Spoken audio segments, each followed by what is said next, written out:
অবৈধ বেদখলকাৰী কবলত পৰিছে চীনৰ প্ৰাচীৰ খ্যাত চামধৰা গড় আৰু এই মুহূৰ্তত মই কলিয়াবৰৰ ৩৭ নং ৰাষ্ট্ৰীয় ঘাইপথৰ কাষত উপস্থিত আছোঁ আৰু ৩৭ নং ৰাষ্ট্ৰীয় ঘাইপথৰ কাষতে চীনৰ প্ৰাচীৰ হিচাপে খ্যাত চামধৰা গড় আছিলে কিন্তু এই চামধৰা গড়ক ইতিমধ্যে অবৈধ বেদখলকাৰী কবলত পৰিছে আৰু এই গড়টোৰ ওপৰতে একাংশ দুষ্কৃতিকাৰীয়ে গৃহ নিৰ্মাণ কৰি পেলাই বেদখল কৰা দেখিবলৈ পোৱা গৈছে। এটা কথা উল্লেখ কৰিম ১৬16 খ্ৰীষ্টাব্দত আহোম স্বৰ্গদেৱে মোগলক পৰাস্ত কৰিবৰ বাবে এই গড় নিৰ্মাণ কৰিছিল আৰু ৪১ কিলোমিটাৰ দৈৰ্ঘ্যৰ এই গড়টো ব্ৰহ্মপুত্ৰৰ দুই পাৰে আছিল আৰু মোগলৰ বাবে এই গড়টো সজাইছিলে কিন্তু এই গড়টো বৰ্তমান যি অবৈধ বেদখলকাৰী সেই বেদখলকাৰীৰ কবলত পৰা দেখিবলৈ পোৱা গৈছে।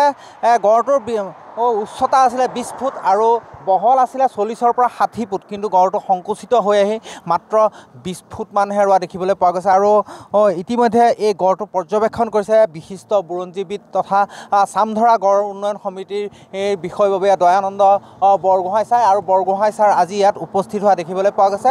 আমি পোনে পোনে যদি সম্ভৱ হয় ছাৰৰ লগত কিছু কথা পাতিবলৈ চেষ্টা কৰিম। ছাৰ, দেখা পোৱা গৈছে চামধৰা গড়টো অবৈধ বেদখলকাৰী কবলত পৰিছে, আপোনালোকে চামধৰা গড় সমিতি সুৰক্ষা সমিতি গঠন কৰিছে, কি ক'ব? অসমত যিমানবোৰ হিষ্টৰিকেল মনুমেণ্টছ আছে সেই মনুমেণ্টছবোৰৰ ভিতৰত এই চামধৰাৰ এটা বিশেষ স্থান আছে। তাৰ মূল কাৰণটো হ'ল যি সময়ত দিল্লীৰ আক্ৰমণ ইয়াত চলিছিল সেই দিল্লীৰ আক্ৰমণটো যেতিয়া তেওঁলোকে ঢাকালৈকে আহি পালে তাৰ পিছৰ পৰা আক্ৰমণ বেছি সোনকালে হ'বলৈ ধৰিলে যে এইডোখৰ তেওঁলোকক লাগে। তো সেইকাৰণে আক্ৰমণ কৰিবৰ কাৰণে তেওঁলোকৰ ৰাস্তাটো আছিল ব্ৰহ্মপুত্ৰ।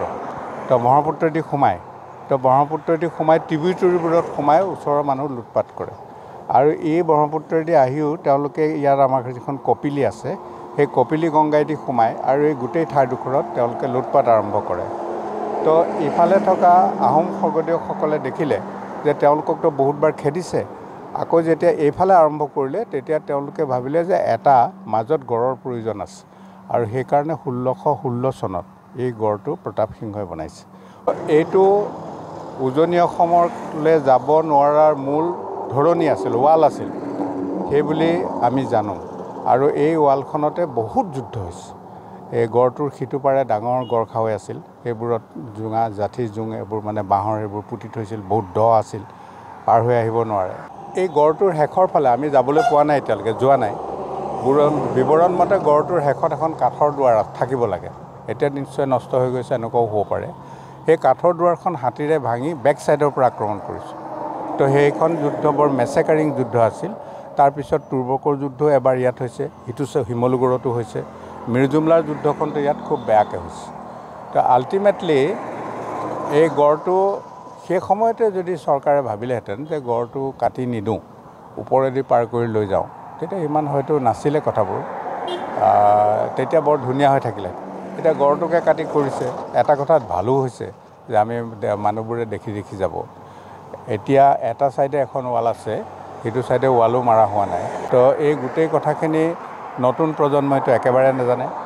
গড়টোতো ট্ৰেমেণ্ডাছলি বেদখল হৈছে। তো আমি চৰকাৰক সুধি চাম যে এইটো এনেদৰে বেদখল হ'বলৈ দি থাকিব নে অন্য কিবা কৰিব।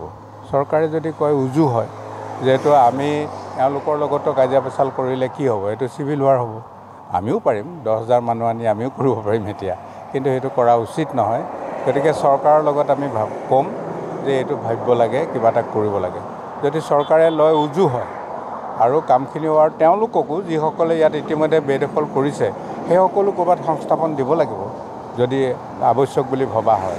তেনেদৰে ভাবিছোঁ সমিল মিলৰ মাজেৰে এটা ঐতিহাসিক সম্পদ আমি ৰক্ষা কৰি আমাৰ পূৰ্বপুৰুষৰ যিটো ছেক্ৰিফাইচ, যিটো ত্যাগ, সেই ত্যাগক আমি সন্মান জনোৱাটো উচিত বুলি ভাবিছোঁ।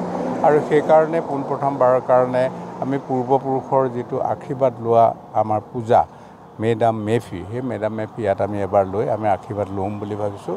আৰু ওচৰ পাজৰ যিবোৰ মানুহ আছে আটাইবোৰকে আমি অনুৰোধ জনাম, আমাৰ নিমন্ত্ৰণো যাব, তেতিয়া তেওঁলোকেও আহি আমাক মানে লগ ভাগ দি সহায় কৰিব লাগে।